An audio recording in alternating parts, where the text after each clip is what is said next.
Today I will show you how to use the Seasonax tool to choose a great time for a seasonal trade in a German company. Look at this, the world famous sportswear company Adidas.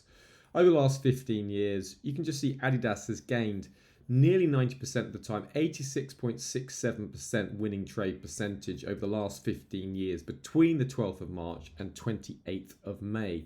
The average return has been 9.45%. Seasonax is very simple to use. You can literally just drag and drop the cursor across these strong seasonal patterns and you can pick whichever period you would like. So, as we're heading into the start of 2023, make sure you start your trading journey on the right foot with Seasonax. Remember, don't just trade it, but Seasonax it. Major trade risks.